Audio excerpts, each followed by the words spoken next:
Who's Mizzou got at center? Connor Vanover. No, I thought you said wasn't playing.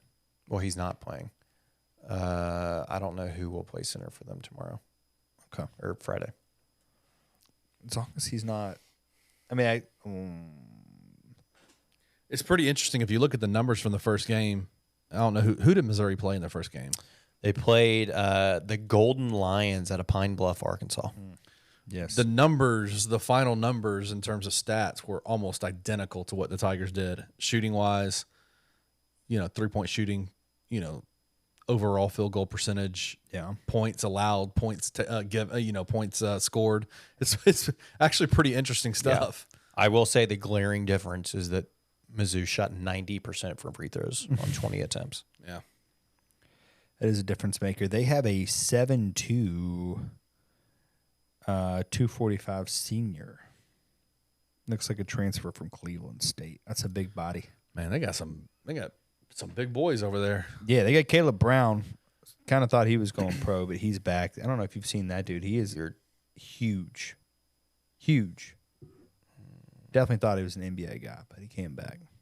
You're talking about Kobe Brown? Because he did go to the NBA. No. He played for Missouri. Do they have two? Yeah. They have Caleb Brown, but I think Kobe Brown is what I was talking about. Yeah, he's gone. He went to the NBA. That's with me. They currently have Caleb Brown. Dude, hold on. He's a big dude too, 6'7", 250. Yeah, I looked at their roster earlier, and I think I saw the body and was like, oh, that's just Kobe, but I thought he came back. But Caleb played 11 minutes last night and didn't score a point, had 2 turnovers, 2 fouls. Wow. If they have Kobe Brown, he's good. No, he's gone. He is gone. They had a big night last night. Had 1, 2, 3, 4, 5. Matched us. 5 guys dubbed Figs. Leading scorer, Shawnee's the second senior out of Louisville, Kentucky. I think he's been has he been at Mizzou his whole career? No, UMass, then Bradley, then Missouri. So, yeah, good little guard. It'll be interesting. It's going to be a raucous crowd. I think they're saying it's the biggest sports weekend in Columbia, Missouri history. They got a big game with Memphis on Friday evening, and then they host the Tennessee Volunteers in a football match on Saturday.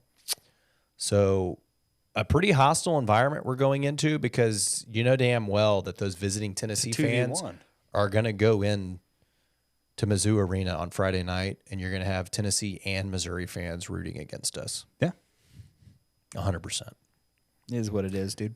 I mean, how many SEC chants do you think there are going to be? It's so lame cheering for a conference. I don't get it, dude. It's disgusting. No line available yet.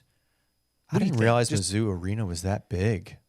Holds 15K in that jut. I've been. It's a nice arena. Off the top of your head, what do you think the line's going to be?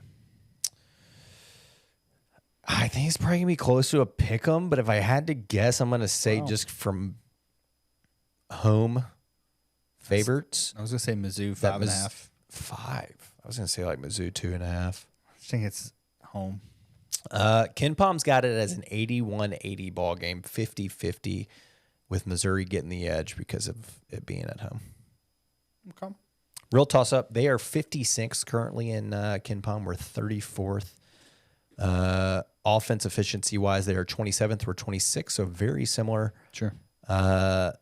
Defensively, they are 91st, and we're 44th. So a little bit better defensively than Missouri. But I did not know Missouri has Tamar Bates on their team. I didn't either because I don't even know who that is. Played for Indiana. I think started at Texas and then went to Indiana, and now he's at transferred from Indiana to Mizzou. Yeah, he's a lefty guard, can shoot pretty well. Wow, Konzo Martin's really putting together a squad over there. Oh, Kwanzo.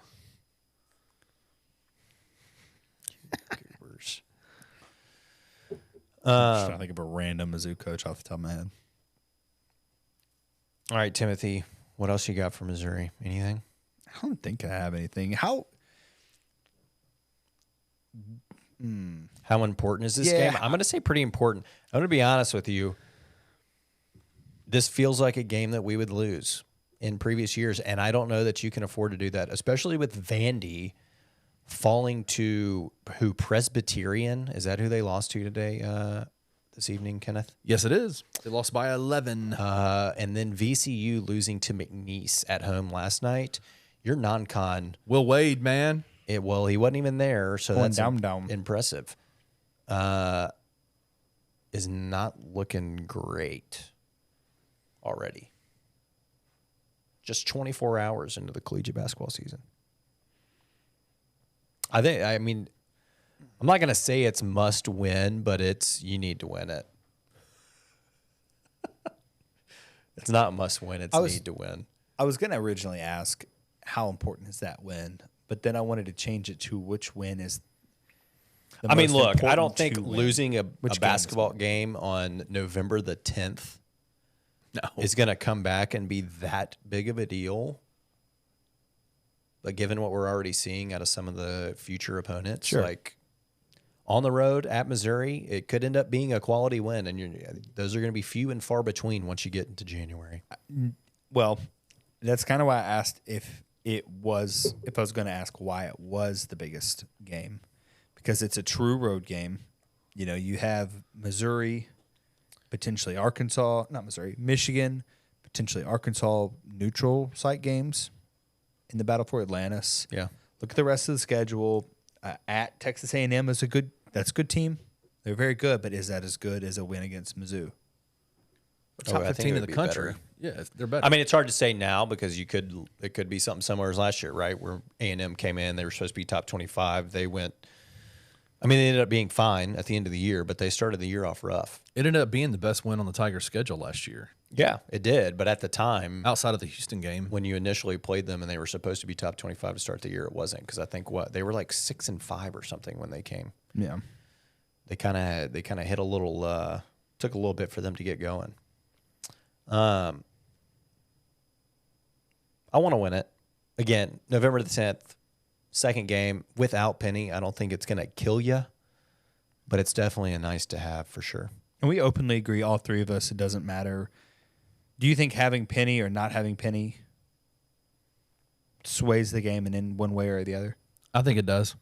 I think that it potentially could. I'm not going to sit here and say for sure that it will. I mentioned this on the Bluff podcast earlier. Mm-hmm. I think where you see Penny's absence or where you feel it is on the defensive side of the court for the Tigers.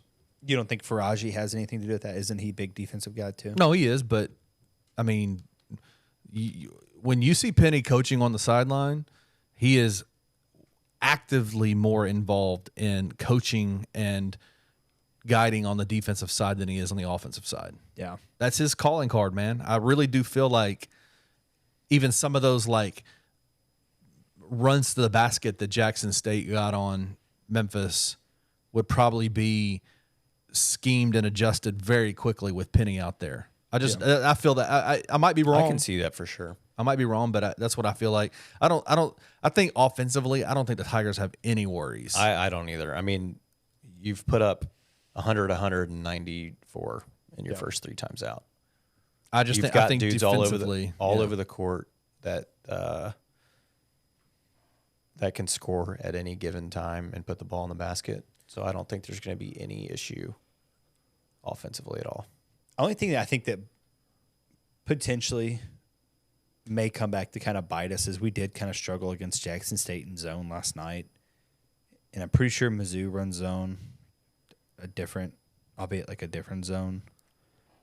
Just how that comes back and plays against it. Like, Are we just going to be a bad you've got 6-7 guys that what? can knock down threes? Yeah, Coach Stansberry talked about that specifically in the post game yesterday. He goes, I really do feel like Memphis is going to be a very difficult team to zone against this year because not just because of their shooters, but because how fast they're trying to play. How fast they try to play. They try to beat the zone by their tempo. Guys out of position. And then number two, there's three things he said: the tempo, the shooters, and then Jordan Brown. They really feel like Jordan Brown is attack inside a zone buster. Like they just feel like, okay, zone us to make us move the ball a lot, and that gets Jordan on some awesome angles in the paint. And so they specifically said that, or he said that, and he he specifically said, I really feel like we're going to be a tough team to zone against. He said last night, it's crazy to me, they didn't install a zone offense until shoot around that day. Because he's like, we don't run zone at Memphis, so we don't practice running zone. Yeah. Facing a zone. Well, they don't practice offense. Yeah, well, that was the flashback to 3 years ago. All right. Anything else, Mizzou? Now you want to give a score prediction? That's tough. It is so tough. I actually am. The fact that they shot so, we're basing it off nothing. One game. Yeah, I mean, I think the difference is going to be free throws. Like, obviously, last night we shot a bajillion free throws compared to Jackson State, and we were not hitting them. So if you base it off anything you've got so far, I think it comes down to free throws, and I do honestly think it could be a Mizzou 5-point win. I know I said it at 5.5 as the spread earlier. That kind of feels right to me. I think you're definitely the better team. I know that's not a score. Sorry. No, I mean, picking a basketball score is so tough. Especially if there's not a line out yet. Yeah. Well, that would be really, really incredible to pick the exact basketball score. I don't know. I think that this Memphis team is very capable and they're good enough to go on the road and win, even if this is going to be like a huge crowd in Mizzou Arena. Yeah. But I don't know. Maybe it's just my PTSD from these kinds of things. I just feel like it's a loss too. Here's the thing. But I'm not picking a loss. Takes by 10. By 10. Oh, yeah. Wow. Okay. Stand on that shit. Yes, sir. That's the thing. I mean, we have nothing to go off of. Both teams played okay teams, I guess, right? I mean, it's so hard to tell. It'd be different if this was game 6 or, where you're playing Ole Miss in the schedule. Put Mizzou there. I think you have a general idea of where you're at. Yeah. So just a little different. But all things considered, it's a big opportunity, so hopefully they come out with a dub. Yeah. I think we're going to know a lot more about the Tigers after this game than we do right now. Sure. Oh, 100%. Sure. 100%.